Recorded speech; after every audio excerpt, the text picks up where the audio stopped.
하나님 말씀은 출애굽기 27장 1절부터 21절입니다. 교독하겠습니다.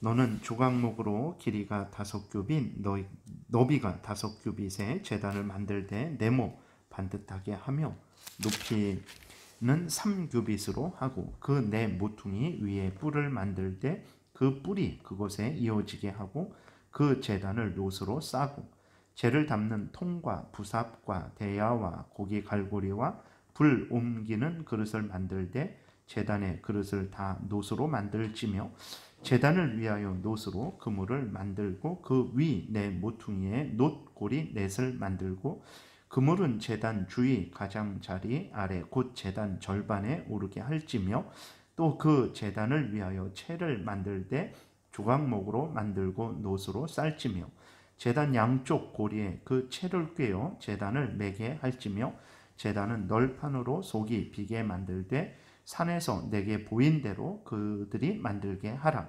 너는 성막의 뜰을 만들지니 남쪽을 향하여 뜰 남쪽에 너비가 100규빗의 세마포 휘장을 쳐서 그 한쪽을 당하게 할지니 그 기둥이 스물이며 그 받침 스물은 놋으로 하고 그 기둥의 갈고리와 가름대는 은으로 할지며 그 북쪽에도 너비가 100규빗의 포장을 치되 그 기둥이 스물이며 그 기둥의 받침 스물은 놋으로 하고 그 기둥의 갈고리와 가름대는 은으로 할지며 뜰의 옆 곧 서쪽에 너비 50규빗의 포장을 치되 그 기둥이 열이요 받침이 열이며 동쪽을 향하여 뜰 동쪽에 너비도 50규빗이 되지며 문 이쪽을 위하여 포장이 15규빗이며 그 기둥이 셋이요 받침이 셋이요 문 저쪽을 위하여도 포장이 15규빗이며 그 기둥이 셋이요 받침이 셋이며 뜰 문을 위하여는 청색, 자색, 홍색 실과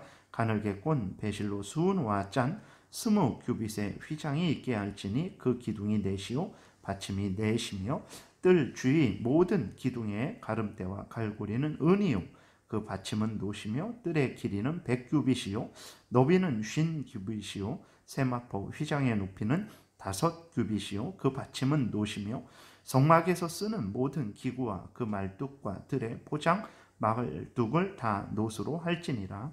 너는 또 이스라엘 자손에게 명령하여 감나무로 짠 순수한 기름을 등불을 위하여 네개로 가져오게 하고 끊이지 않게 등불을 켜되 아론과 그의 아들들로 회막안 증거궤 앞 휘장 밖에서 저녁부터 아침까지 항상 여호와 앞에 그 등불을 보살피게 하라. 이는 이스라엘 자손이 대대로 지킬 규례이니라. 아멘. 기도드리겠습니다. 살아계신 하나님 아버지 감사합니다. 이 시간 하나님의 말씀을 전하고 듣습니다. 성령께서 역사하셔서 하나님의 뜻을 잘 깨달아 알게 도우시고 또 하나님의 알려주시는 대로 잘 믿고 따르게 도우소서. 예수 그리스도의 이름으로 기도드렸습니다. 아멘. 우리가 이렇게 또 27장을 읽었는데 잘 이해가 안 되죠. 도대체 이게 무슨 말이고 정말 우리가 어느 정도 알아야 이렇게 저렇게 만들라고 하신 것이구나 라고 생각을 할 텐데 전혀 이렇게 감이 안 옵니다. 그래서 우리가 그러한 성막과 성막의 기구들에 대해서 그 대략적인 모양에 대해서는 여러 가지 또 자료를 통해서 도움을 받을 수 있습니다. 인터넷에서 성막에 대해서 이렇게 검색을 하면 그러한 자세한 내용들이 나오는데 주의할 것은 그렇게 똑같지는 않은 것이라는 것을 기억해야 됩니다. 상상으로 그렇게 그린 거예요. 상상으로 그렇게 모형을 만든 것이라는 것을 우리가 염두에 둬야 되고 또 대개 보면 인터넷에서 나오는 것들은 거의 대부분이 과도한 그러한 영적인 해석을 이제 주장하고 있는데 우리가 성경을 해석할 때에 그렇게 임의대로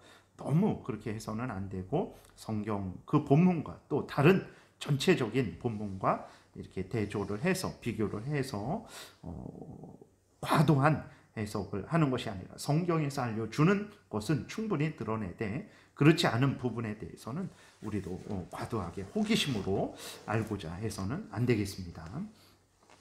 다시 이렇게 본문으로 들어와서 1절부터 7절은 이제 제물을 불태워 드리는 제단에 대해서 하나님의 말씀을 하시는 거예요.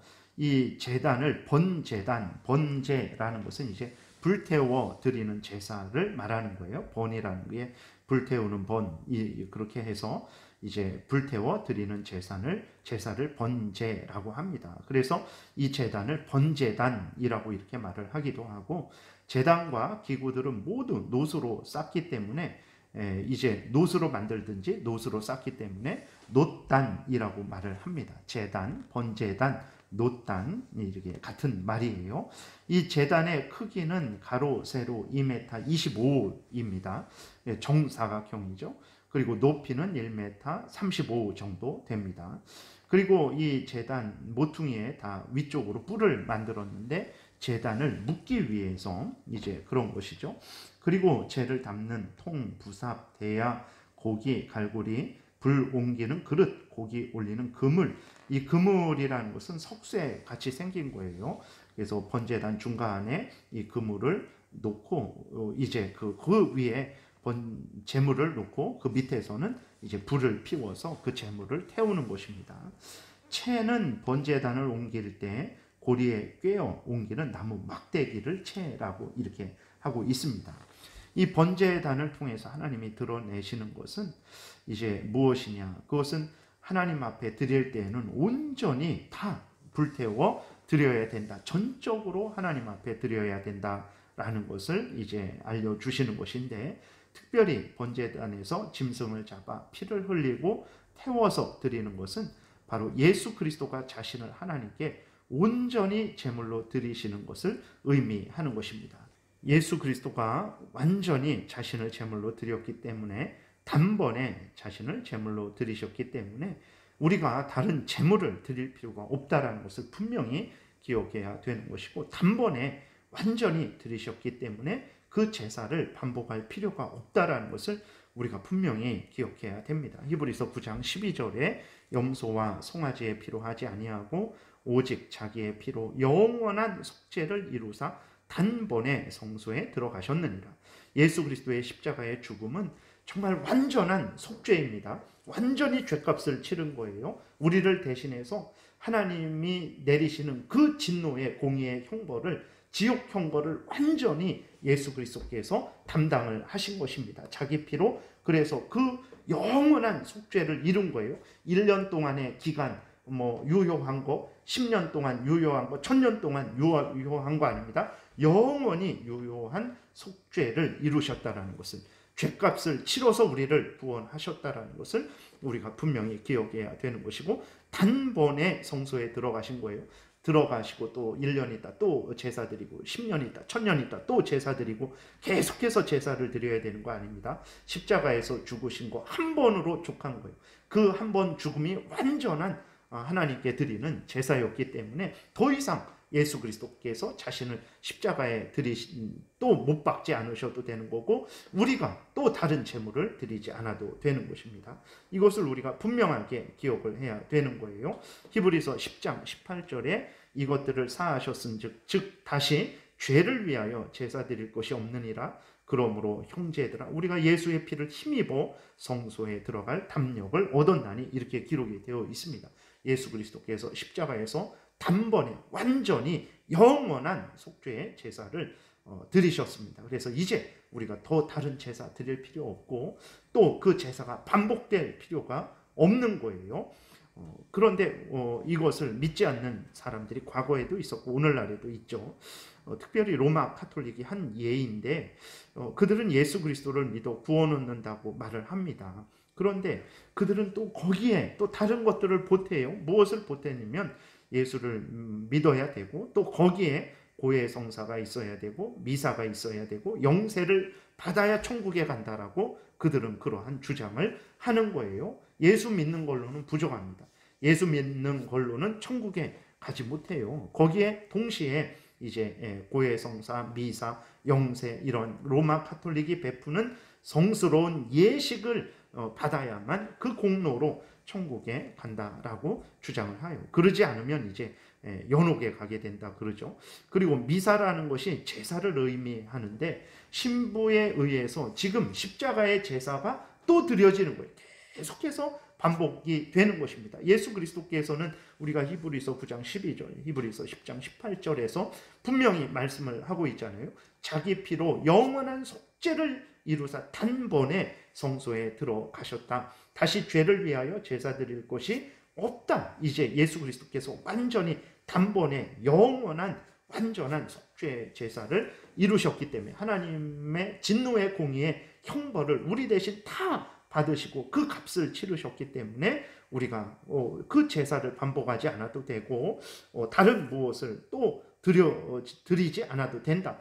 예수의 피를 힘입어 우리는 성소에 들어갈 담력을 얻었다. 이렇게 분명히 말씀을 하고 있는데 로마 가톨릭은 그 미사가 제사인데 예배가 아닙니다. 십자가의 제사를 계속해서 하나님 앞에 드리는, 반복해서 드리는 그러한 주장을 오늘날도 하고 있는 것입니다. 우리가 성경에 근거해서만 신앙생활을 해야 되고 그것을 하나님이 기뻐하신다라는 것을 우리가 기억해야 되겠습니다. 그리고 번제는 이제 온전히 자신을 바친다라는 의미가 있는 거예요. 하나님 앞에 나 자신을 제물로 바쳐야 됩니다. 로마서 12장에 보게 되는 대로 하나님의 뜻을 따라서 12장 1절에서 하나님의 뜻을 분별하고 악하고 속되고 인간적인 것들은 다 내어버리고 하나님의 뜻에 온전히 따라서 그 뜻을 따라서 내 모든 삶을 살아가는 것, 산 제사를 드려야 되는 것입니다. 그러니까 그 번제단에 있는 그 뿔들도 그 위쪽에 있는 내 모퉁이에 있는 그 뿔들도 그 제물을 묶는 데 사용을 했는데 우리들이 그러한 모든 우리 자신을 제어하고 그것은 불교에 고행하고 뭐 그렇게 그런 차원의 그 자신을 죽이는 게 아니죠. 자신을 죽인다라는 것은 하나 내 뜻대로 살지 않고 하나님이 알려주신 대로 믿고 따르는 그러한 삶을 말을 하는 것입니다. 그래서 보게 되면 8절에서도 제단은 널판으로 속이 비게 만들되 산에서 내게 보인 대로 그들이 만들게 하라. 그 오홀리압과 그 부살렐로 하여금 이제 이러한 하나님이 알려주신 대로 만들게 하라는 거죠. 바로 우리의 신앙생활도 마찬가지입니다. 하나님이 알려주신 대로 믿고 따르는 것, 그것이 산 제사죠. 그것이 나를 죽이고 하나님 앞에 나를 드리는 것이라는 것을 우리가 기억해야 됩니다. 그래서 우리의 모든 삶을 하나님이 알려주신 대로, 성경에서 알려주신 대로 믿고 따르는 삶, 그것이 번제단이 우리에게 가르쳐주는 의미라는 것을 기억해야 되겠습니다. 그 다음에 9절부터 19절은 성막에 뜰을 만들라고 하시는 것입니다. 그러니까 오늘날 말을 하게 되면 이제 집을 세우고 그 담을 만들잖아요. 그 담을 만들면 마당이 공간이 생기잖아요. 그것처럼 성소와 지성소로 된 그 성소를 만들고 그 성소 주변에 담을 칠하는 것입니다. 그랬을 때 그 담은 기둥을 이렇게 세워서 그 기둥과 기둥을 또 천으로 휘장으로 연결을 하는 것입니다. 그랬을 때에 그 크기가 얼마나 되냐면 가로가 50m, 길이가 50m, 너비가 25m 정도 됩니다. 그러니까 의외로 그렇게 크지 않죠. 그리고 이 성소와 지성소의 크기는 얼마나 되냐면 길이가 한 15m, 너비가 5m 정도 되는 거예요. 그러니까 예를 들어 집으로 생각하면 그 집 크기가 길이가 15m, 너비가 5m. 그 다음에 그 집을 둘러싼 그 담은 이제 오늘 9절부터 19절에서 말씀을 하시는 건데 그것은 가로가 길이가 50m, 너비가 한 25m 정도 되는 크기입니다. 그리고 이제 그 휘장의 높이는, 담의 높이는 2m 25 정도 되는 그러한 치수입니다. 그래서 휘장으로 이렇게 성소를 둘러싼 것은 성소가 거룩한 곳이라는 것을 나타내는 것이고 성소에 들어갈 때마다 그렇기 때문에 하나님을 경외하는 마음으로 들어가야 된다라는 것을 알려주시는 것입니다. 그 다음에 20절부터 21절은 25장에서 말씀하신 등잔대의 연료인 기름과 등불을 켜는 규정에 대한 것입니다. 등잔대를 통해서 하나님이 드러내시는 것은 하나님의 말씀을 통한 밝혀주심. 우리는 죄로 인해서 어두운 자들이죠. 미련하고 무지한 자들입니다. 하나님의 말씀으로 인도를 받아야만 우리의 인생길에 등불과 빛의 그러한 빛을 얻을 수 있는 거예요. 하나님의 말씀이 우리 인생길에 등불이고 빛이 되는 것이죠. 이것을 나타내는 것이고 또 성령의 도우심을 나타내는 것입니다. 그래서 성도들이 또 교회가 이렇게 또 살아가는 것은 하나님의 말씀에 의지해서 또 성령의 도우심에 의지해서 살아간다라는 것을 이제 등잔대를 통해서 하나님이 드러내시는 거죠. 그렇기 때문에 하나님의 말씀과 성령의 도우심을 나타내는 데 사용되는 그 불을 밝히는데 사용되는 그 기름은 당연히 순수한 기름이어야 되는 것이죠. 하나님께서 그 기름을 성도들, 이스라엘 백성들로 하여금 하나님 앞에 봉헌하라라고 이렇게 명령을 하고 계십니다. 그래서 온전히 하나님의 말씀과 성령의 도우심을 의지하고 사모하라는 것이죠. 이를 이스라엘 자손이 대대로 지킬 규례라고 말씀을 하셨는데 영원히 지키는 그런 의미가 아니라 하나님께서 정하신 때까지 대대로 지켜야 되죠. 그 정하신 때가 언제입니까? 성막과 성막의 기구들, 성막에서 드린 제사들, 이 모든 것들이 예표하는 바로 실체이신 예수 그리스도가 오시기까지 지킬 규례라는 것을 우리가 기억해야 됩니다. 실체이신 예수님이 오셨는데도 불구하고 예수님을 나타내는 그러한 구약의 이러한 성막의 규례들을 계속해서 지키려고 한다면 그것은 예수님을 무시하게 되는 거죠. 선을 받는데 선 보기 전까지는 사진을 통해서 서로를 알아가죠. 그리고 선을 받으면 이제는 그 사진을 보는 게 아니라 내 앞에 있는 사랑하는 남자를, 사랑하는 여자를 이렇게 이제는 보면서 함께 교제를 하면 되는 것이죠.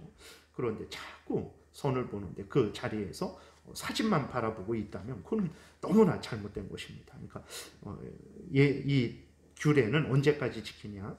성막과 성막의 기구들, 이러한 모든 것들이 나타내는 예수 그리스도가 오시기까지 지켜야 된다는 것을 우리가 기억을 해야 됩니다. 오늘날에도 그래서 이러한 것들은 그냥 우리가 이 내용을 좀 더 자세하게 알기 위해서 그렇게 여러 가지 도움을 받는 것이지 이대로 따르고 이대로 뭐 이렇게 오늘날 그것을 재현하기 위해서 그렇게 하는 것은 절대로 잘못된 것이라는 것을 우리가 기억을 해야 되겠습니다. 기도드리겠습니다. 살아계신 하나님 아버지 감사합니다. 오늘도 은혜를 내려주셔서 감사합니다. 하나님을 믿고 섬기는데 이렇게 하나님께서 알려주신 대로 믿고 섬겨야 기뻐하시고 또 우리에게 은혜를 내려주신다는 걸 잊지 말게 도우소서. 하나님을 믿고 섬길 때 우리 마음대로 믿고 섬기지 말고 성경에서 알려주신 대로 믿고 따르게 도우소서. 하나님께서 온전히 오늘도 주장하시고 다스리시기를 바라고 예수 그리스도의 이름으로 기도드렸습니다. 아멘.